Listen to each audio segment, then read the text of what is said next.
अखिलेश जी का ये जो दलित कार्ड है ये चल पाएगा इस बार? आजमगढ़ में मुसलमान भी बहुत है, तो वो गुड्डू जमाली भी तो एक फैक्टर है। बीएसपी ने गुड्डू जमाली को टिकट दिया, लेकिन कहा जा रहा है कि निरहुआ को जो टिकट मिला है वो यादव कम्युनिटी से है, तो यादव जो है कम से कम वो हिंदू मुस्लिम के नाम पर बीजेपी को वोट कर देगा। निरहू को पिछले बार उन्होंने आजमगढ़ की जनता ने निहुरा दिया था, इस बार भी निहुरा को उनको पीछे कर देगी।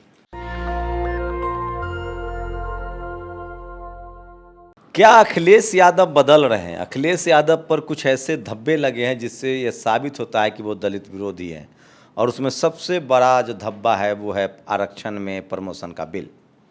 आजमगढ़ ऐसी सीट जहां से अखिलेश यादव खुद सांसद थे, माननीय नेताजी रहे हैं, वहां से उन्होंने इस बार जनरल सीट है वो शेड्यूल कास्ट को टिकट दिया है।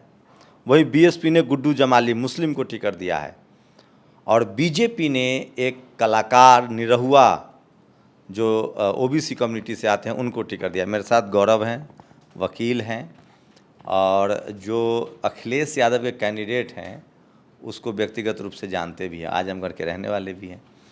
कैसे देख रहे हैं अखिलेश जी का ये जो दलित कार्ड है ये चल पाएगा इस बार? निश्चित रूप से चलेगा, क्योंकि आजमगढ़ की धरती ही जो है सामाजिक परिवर्तन की धरती है।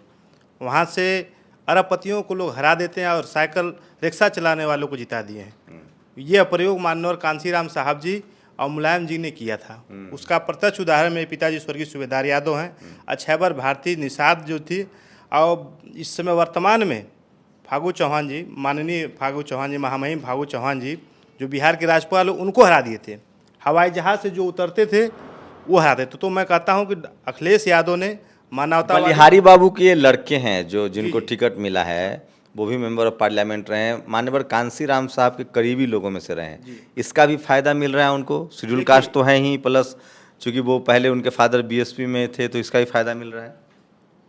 तथागत गौतम बुद्ध का मानवतावादी, ज्योतिबा फुले का सामाजिक परिवर्तन, डॉक्टर अम्बेडकर का शिक्षित बनो संगठित बनो, कांसीराम का जो सामाजिक परिवर्तन का कारवा था, उसको बलिहारी बाबूजी आत्मसम्मान और आत्म बल के आधार पे काम किए थे।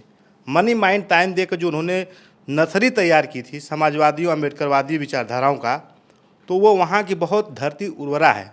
इसका इतना लाभ मिलेगा आपको कि वहाँ पे ये परंपरा रही है कि जो लोग अगर विचारधाराओं से जुड़े वाले लोग हैं उनको आजमगढ़ की सम्मानित जनता हो जिता के भेजती है। इसका लाभ उनको जरूर मिलेगा। लेकिन वो मुस्लिम डोमिनेटिंग क्षेत्र भी, आजमगढ़ में मुसलमान भी बहुत है, तो वो गुड्डू जमाली भी तो एक फैक्टर है। बीएसपी ने गुड्डू जमाली को टिकट दिया है। देखिए, मुस्लिम बाहुल्य आप कह रहे हैं, ये आप लोगों के गलत संदेश मत दीजिए। वहाँ पे दलित, ओबीसी सबसे नंबर 1 पे है। कुछ घटनाओं के कारण वहाँ पे उसको आप मुस्लिम डोमिनेंट क्षेत्र नहीं है, और वहाँ का जो मुसलमान है बहुत प्रबुद्ध है। अलमाना शिबली नोमानी साहब ने जो विश्व के इस्लामिक दर्शन, उनके लिटरेचर के लोग विद्वान हैं, वहाँ पे समानता है, वहाँ पे सद्भाव है। मैं वहीं से सिवली नेशनल कॉलेज से पढ़ा हूँ, वहीं से माननीय सुशील जी भी विधि के छात्र रहे हैं। आपने सिवली कॉलेज से पढ़ाई? मैं सिवली नेशनल कॉलेज से, हम दोनों एक साथ सहपाठी हैं और दोनों माननीय सर्वोच्च न्यायालय में प्रैक्टिस करते हैं। लेकिन कहा जा रहा है कि निरहुआ को जो टिकट मिला है वो यादव कम्युनिटी से है, तो यादव जो है कम से कम वो हिंदू मुस्लिम के नाम पर बीजेपी को वोट कर देगा। ऐसी बात नहीं है। निरहू जी अच्छा गाना गा लेते हैं और किन नाचते भी अच्छा है, एक्टिंग भी अच्छा करते हैं। उनके हमके प्रतिभा पे, उनकी कला पे कोई कमेंट नहीं करेंगे, लेकिन जो मतदाता है, राजनीति पे जो हम कमेंट करेंगे। निरहू को पिछले बार उन्होंने आजमगढ़ की जनता ने निहुरा दिया था, इस बार भी निहुरा को उनको पीछे कर देगी। सुशील में क्या ऐसा लगता है आपको? आप साथी हैं तो थोड़ा करीब से। मैं बलिहारी बाबू को तो जानता हूँ, सोशल जस्टिस के पैरोकार थे, ताउम्र उन्होंने सामाजिक न्याय के लिए आंदोलन चलाया, शेड्यूल कास्ट के सबसे ताकतवर नेता थे। इनके लड़के में क्या ऐसा खास है? देखिए, वो ताकतवर नेता जरूर थे, तो उनके ड्राइवर कौन था, उनके पीछे चलने वाला कौन था, उनको सहयोग कौन दे रहा था? जब बलिहारी बाबू सामाजिक न्याय के कार्यक्रम करते थे, उसको पीछे सपोर्ट करने का काम अगर कोई करता था, सुशील है। सुशील विधि स्नातक हैं, वो बीएड हैं, पढ़े लिखे हैं, अच्छा बोल सकते हैं, मेरिटोरियस स्टूडेंट रहे हैं, सामाजिक न्याय के केसों को माननीय सर्वोच्च न्यायालय में बहुत लड़े हैं। वो कर्मचारियों का बामसेब के संगठन से जुड़े हुए आदमी हैं।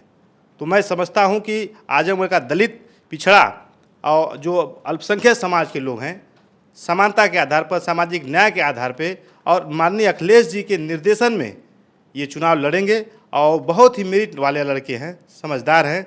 बहन जी के साथ, कांसीराम जी के साथ जितने भी संगठन की तकनीकी बातें होती हैं उनके टेबल से उठती थी। बहन जी के साथ भी उन्होंने हाँ, काम करा। बहन जी के साथ माननीय कांसीराम साहब के साथ, वो जिस हरबंसपुर में घर पे रहते हैं, उनको ये अवसर मिला है कि उनके साथ खेलने का, खाने का, पढ़ने का, लिखने का, राजनीतिक गुण सीखने का उनको जो है वो परंपरा उनके अंदर आ गई है। अच्छा, ये एक सवाल है मेरा। एक सपा की प्रवक्ता हैं, ब्राह्मणी हैं, बहुत आरक्षण के खिलाफ, सोशल जस्टिस के खिलाफ। मुझे तो लगता है अखिलेश यादव को, आप जैसे लोगों को जो सधे हुए आवाज़ में आप बोलते हैं, सुप्रीम कोर्ट में वकील हैं, आप लोगों को प्रवक्ता बनाना चाहिए। देखिए, प्रवक्ता हम समाजवादी पार्टी के नहीं हैं और अखिलेश जी अपने पार्टी के सुप्रीमो हैं और उनको विशेषाधिकार है कि किसको रखा जाए, किसको न रखा जाए। लेकिन आप जैसे लोगों को तो मौका, आपसे जब मैंने बात की तो इतने सधे हुए सारे शब्द निकल रहे हैं आपके, जैसे लग रहा है कि कोई आदमी किताब का पाठ कर रहा है। ऐसे प्रवक्ताओं की ज़रूरत है SC ST OBC माइनॉरिटी वाले दलों में। देखिए, निश्चित रूप से ज़रूरत है। हमारे समाज में जो है ना बहुत प्रतिभावान लोग हैं। बलिहारी बाबू के बारे में कहा जाता था इनका हाथ पारस था, जिसको छू देते थे वो सोना बन जाता था।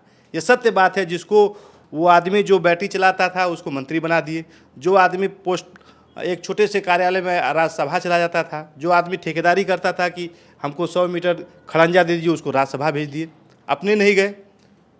तो प्रतिभा की कमी नहीं है। अब माननीय राष्ट्रीय अध्यक्ष जी का ये विशेषाधिकार है कि किसको रखते हैं, किसको रखते हैं। मुझे लगता है मैं माय लॉर्ड कहने में ही अपने को गौरवान्वित समझता हूँ।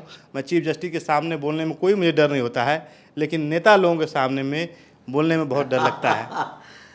गौरव हैं, शानदार हैं और सोशल जस्टिस की लगातार लड़ाई करते हैं। आजमगढ़ जो है वो क्रूशियल सीट है। मुलायम सिंह भी वहाँ से सांसद रहे हैं, अखिलेश यादव भी सांसद हैं और अब आजम खान को जमानत भी मिल गई है। तो भले आजम खान रामपुर से हैं, लेकिन ये सब फैक्टर काम करेगा। BSP ने गुड्डू जमाली, मुस्लिम को टिकट दिया है। अखिलेश यादव ने जनरल सीट से शेड्यूल कास्ट, बलिहारी बाबू के अपनी पूरी पूर्वांचल में छवि है, उनके लड़के को टिकट दिया है। और BJP ने यादव कम्युनिटी से जो कलाकार हैं निरहुआ, उनको टिकट दिया है। दिलचस्प है वहाँ का चुनाव, मेरी भी नज़र रहेगी। दिखाऊंगा कि आजमगढ़ में क्या होता है। जो आजमगढ़ में होगा वो 2024 का उसको एक प्रतीक मान सकते हैं, प्रयोग मान सकते हैं।